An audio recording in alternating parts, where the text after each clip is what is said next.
This video describes the most painful and most shameful moment of my life.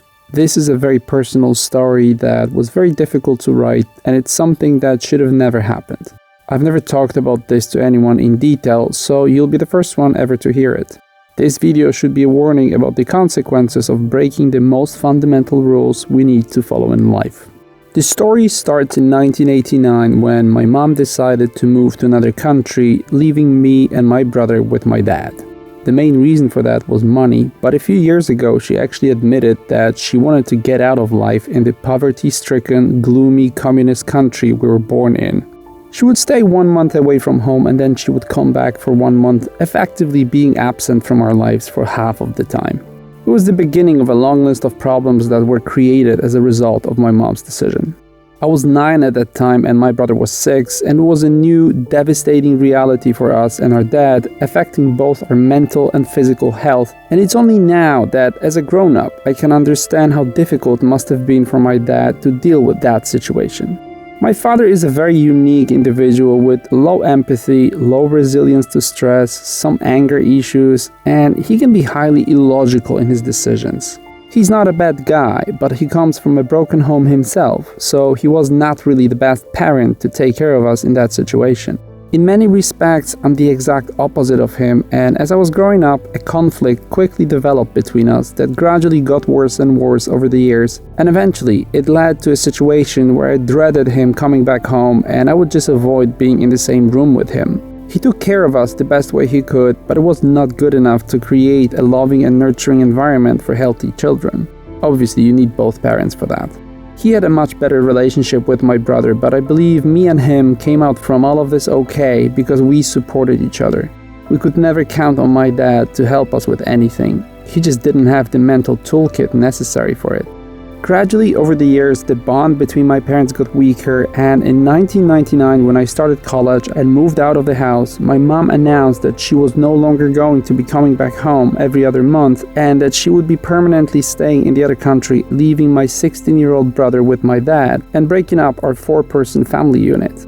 As this was effectively the end of my dad's marriage, he immediately started dating other women, and it wasn't anything unexpected, but he started inviting and sleeping with these women in our house, where my brother still lived. This started having a very negative effect on his grades at school and his ability to function as a healthy teenager, and as he started feeling uncomfortable at home, he asked me for help. My mom was never good at solving any type of serious problem, so I took it upon myself to deal with what I thought was just a temporary issue. I explained to my dad that what he was doing was wrong, but as always, treating me like a child, which I no longer was. He said that he's the man of the house and he can do whatever he wants, completely ignoring the situation he put my brother in. I quickly realized that even for a selfish and egocentric person like him, this was unusually irrational behavior, creating a serious dilemma that could potentially lead to a lot of problems, including 3 of us losing the house. My dad has never been a forward-thinking person, and he never makes plans taking into account consequences of his actions, so a few times I sat down with him and tried making him realize that what he was doing either had to stop or he would end up in a much bigger conflict with us, results of which even I couldn't predict and didn't want to take responsibility for. He ignored all my warnings and logical predictions of worst-case scenarios, continuing doing what he was doing, until one day the stress of the situation got the worst out of him, and he stormed into my room, put his hands on me, trying to make a point about something trivial that he imagined I did. My dad was not an excessively aggressive person, but he didn't have a problem with disciplining me and my brother when we were growing up. This was rather normal back then. This is how he was raised and this is how he was raising us. It's only now that I look back at it and I think that it was unreasonable and unnecessary behavior which must have left a mark on my psyche. The last time I can remember him hitting me was when I was 16, and that was a very awkward moment for both of us, and I made it clear that if he ever does it again, he could get himself in trouble. And that's exactly what happened when he grabbed me in my room when I was 19. I was already a head taller, so I easily jumped on him, pinning him to the wall, holding my fist against his face, and I said that if he ever touched any of us again, he would pay for it big time. This was the turning point in this conflict because that was when he realized that the balance of power has changed. It was the only time that I've seen him being scared of me, and it's something no child should ever see in his father's eyes. But this was when I realized that I'm no longer dealing with a rationally thinking person, and no amount of logical persuasion would ever have any effect on him. And after months of arguments, I decided to finish this conflict once and for all. I talked to my mom and my brother, and we decided that for everyone's sake, it's time for my dad to move out before things get worse. The problem was that my brother was too young to do anything, and my mom was too weak mentally to deal with the situation, especially that she only came back home once to talk to him, and it was a complete disaster, so it meant that I was the only person who could do something about it. The situation was now getting serious for me because I had to come back traveling between two cities 300 miles apart twice a week, and it started affecting my college education now. It all went too far, and right after the fight, I sat down with my dad and I made it clear to him that if he's not going to willingly leave the house, he might get in serious trouble. And this time I meant it. I told him that things will get worse from there, as he will no longer be safe in our house. Instead of simply ending the conflict that has now turned into an open war, he went to police to ask for help to deal with his own family. I was requested to visit a local police station, so I went down there and I explained the whole situation to the policeman, and when he heard the whole story, he looked me in the eye and he said, "Son, you do what you need to do and we won't be getting involved in this." I came back home and made my dad aware that police sided with me and that he has no other choice but to move out, as no one will protect him. He still wouldn't fully understand the implications of that situation, but I saw in his face that he started realizing the gravity of the situation he got himself into now. And yet he still wouldn't move out, still doing what he was doing, and since I knew that even if he wanted to do something about it, it would quickly go back to whatever he wanted to do, because that's the type of a person he is. He left me no choice but to make his life a living hell by treating him with disrespect, starting arguments, and making sure he feels like a stranger in his own house. And it worked. One day I came back home and my brother told me that he had moved out, ending the most difficult year of our lives. I remember I was on my way out to take care of something else, and the moment I left the house that was no longer his, it hit me like a ton of bricks what just happened. There was no joy of ending the battle, no relief from finally ending that unnecessary conflict for all of us. No, just an overwhelming sense of failure and defeat. I remember vividly that dark, cold winter evening walking outside the house and feeling devastated and totally confused about what just happened. Because in that family war, we all ended up being victims. There were no winners. All four of us were casualties of a war that should have never taken place. A war in which children turn against their parents and parents turn against their children. Once my dad moved out, I realized the pathological nature of the situation we all got ourselves in. I was faced with an enormous sense of guilt and disgust for not only making my own dad move out of his house, but also because I had to stand up against someone much older and much more experienced in life.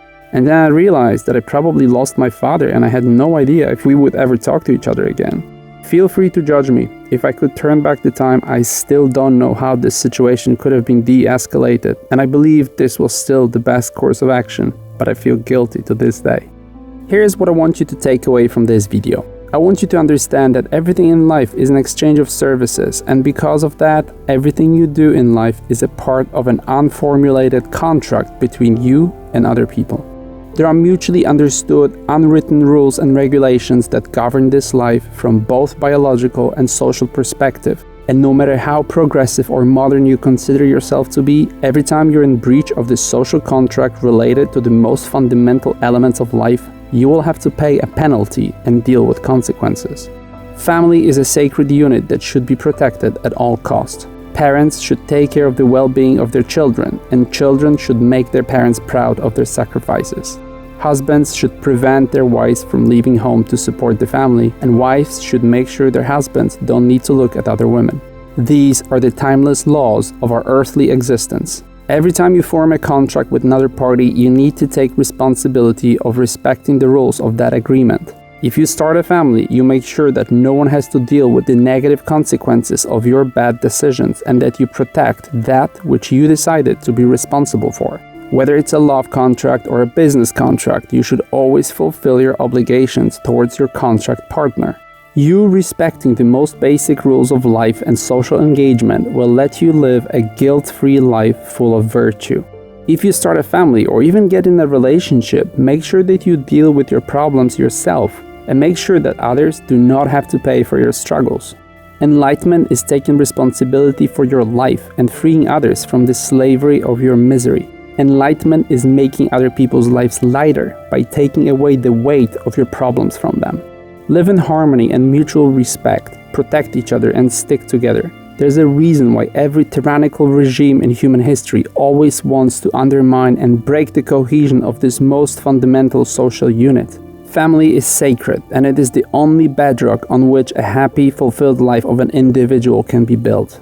Respect those who take care of you. Earn the respect of those you take care of. A social contract forces you to abandon the selfish mindset and dedicate yourself to something more important than your egocentric needs. As Peyton Conway March once said, there's a wonderful mythical law of nature that the three things we crave most in life, happiness, freedom, and peace of mind, are always attained by giving them to someone else.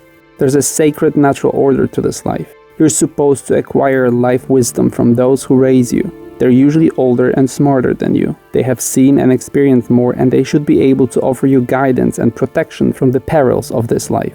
Violation of this natural order of things will always result in a disaster. It's an unwritten code of conduct respected by generations of people before us who built this world. Anyone who goes against it will pay the price. Luckily, my history has a happy ending. For 2 years, my brother lived on his own in the house, and after he went to college, my dad moved back in, he and my mom got a divorce, and eventually we all started talking to each other. We more or less apologized to each other for what happened, and now our relations are like in every normal family. Everyone loves each other, and me and my dad are really good friends. We were very lucky, we were all very forgiving, and we were able to turn everything around. But I could tell you many stories from other people's lives where the damage was irreversible and things were never the same again.